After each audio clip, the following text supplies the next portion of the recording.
Now what is actually this earthquake? You know the science, geology. ये earthquake क्या है? Tectonic plates होती हैं. What is tectonic plates? It's a very big solid rock, a mass, thousands of kilometers. ये बहुत बड़ी एक चट्टान समझ ले जमीन के नीचे है, कई हजार किलोमीटर बड़ी, और ये मूव करती रहती है. और जब ये दो मूव करती करती स्टक हो जाती हैं, ये मेरे पास यूएस जियोलॉजिकल सर्वे की तहकीक है, यूएसजीसी की मुसद्दका है. ये जब मूव करते करते आपस में स्टक हो जाती हैं, फंस जाती हैं, अब ये हिल नहीं पाती, तो स्ट्रेस पैदा होता है. और ये स्ट्रेस जब फ्रिक्शन से तेज हो जाता है तो एनर्जी रिलीज होती है. ये एनर्जी लहरों की सूरत में अर्थ को हिला के रख देती है, उसको जलजला कहा जाता है. अच्छा, ये तो बात साइंस ने कह दी, टेक्टोनिक प्लेट्स हैं, हिलती है, ये तो रीजन हो गई. वो उस वक्त क्यों खास हिलती हैं, उस जगह पर क्यों हिलती हैं, कब तक हिलती हैं, मुसलसल हिलती क्यों नहीं रहती? ये सब अल्लाह रब्बुल इज्जत की कुदरत है. All these parameters are under the control of omnipotent Allah. जलजले का मरकज क्या है, एपिसेंटर क्या है, बताया जा सकता है. जलजले की शिद्दत क्या है, 7.2 बताया जा सकता है. जलजले की गहराई क्या है, बताया जा सकता है. लेकिन साबित कर दो, कोई साइंस ये बता दे जलजला कब आएगा. No science can predict and avert. Science नहीं बता सकती जलजला कब आएगा. साइंस ने बता तो दिया कि टेक्टोनिक प्लेट्स की ये मूवमेंट है, लेकिन इस्लाम बताता है कि क्या करोगे तो जलजले नहीं आएंगे. ये इस्लाम बताता है ना, क्या करोगे तो जलजले नहीं आएंगे. These guidance are from Islam. जलजलों की तारीख बड़ी पुरानी है. सबसे पहला जलजला हजरत आदम अलैहिस्सलाम के दौर में आया था, जब काबील ने हाबील को हलाक किया था. जमीन कांपी थी, 7 दिन तक जमीन पे जलजला रहा था. और फिर जब हजरत इब्राहिम अलैहिस्सलाम ने हजरत इस्माइल अलैहिस्सलाम को ज़बह किया, चट्टान पे लिटाया, जलजला आया था. अर्श और कुर्सी हिल गए थे. आसमान पर ये जो सूरज है, ये अपनी जगह से हिल गया था और आसमान सुर्ख हो गया था. और फरिश्तों ने अर्ज की थी, अगर अल्लाह किसी को अपना खलील बनाता तो इनको बनाता. और अल्लाह ताला ने हज़रत इब्राहिम अलैहिस्सलाम को अपना खलील बना लिया. हज़रत सालेह अलैहिस्सलाम की कौम पे भी जलजला आया था. उन्होंने उस ऊंटनी को मार दिया था, उस ऊंटनी को जो निशानी थी, जलजला आया. शुएब अलैहिस्सलाम की कौम पे जलजला आया.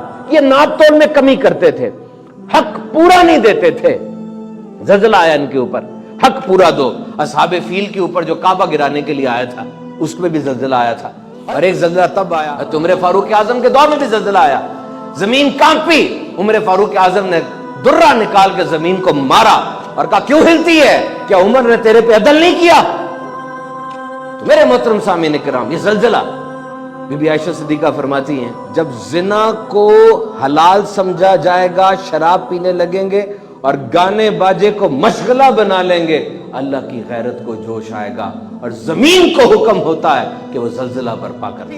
हज़रत सालेह अलैहिस्सलाम के दौर में जलजला नबी की नाफरमानी थी, और हुजूर ने फरमाया, इंतजार करो सुर्ख आंधियों का, जमीन में धंस जाने का, जलजलों के आने का, सूरतें बदल जाने का. कब? जब ज़कात को तावान समझा जाएगा, जब बंदा अपनी बीवी की इताअत करेगा, मां को छोड़ेगा, जब लड़का अपने दोस्त की बात मानेगा, बाप की बात नहीं मानेगा, जब गाने बाजों की कसरत हो जाएगी, जब शराब आम हो जाएगा, जब मस्जिदों में शोर होगा, जब इमानत दबा ली जाएगी, जब बाद में आने वाले पहले वालों को बुरा भला कहेंगे. जलजला हमें कितना बड़ा सबक देकर जाता है. पहला सबक तो याद रखिएगा, your life can change in A split second without you even anticipating और एक्सपेक्टिंग. एक सेकंड में आपकी जिंदगी बिल्कुल बदल सकती है. अंदाजा भी नहीं है, कयास और गुमान भी नहीं है. सारे सपने ख्वाब लेकर सोते हो, अचानक सब कुछ बदल जाएगा. Number 2, you could be living comfortably with no financial hardships, but you may become recipient of zakat. तुम बड़े अमीर हो, तुम्हारे पास कोई मुआशी बदहाली नहीं है, जेबें भरी हुई हैं, लेकिन सेकंड में तुम ज़कात लेने वाले बन सकते हो. कुछ नहीं रहेगा तुम्हारे पास. रात को तुम सोते हो आमतौर पे रिश्तेदारों, दोस्तों का बुग़्ज़, हसद, कीना, दुश्मनियां लेके. और ये जलजला सुबह आया था, सुबह के वक्त वो सारी दुश्मनियां, कीने लेकर दबे के दबे ही रह जाओगे, उठ नहीं पाओगे. तो माफ कर दो, معاف کرنا سیکھو اور معافی مانگنا سیکھو. یاد رکھو ہر ایک کو توبہ کی سعادت نہیں ملا کرتی. توبہ جلدی کر لینی چاہیے. زندگی بہت مختصر ہے، جتنا ٹائم ملا ہے اسے اللہ کی یاد میں گزارو. رٹ صرف اللہ کی ہے.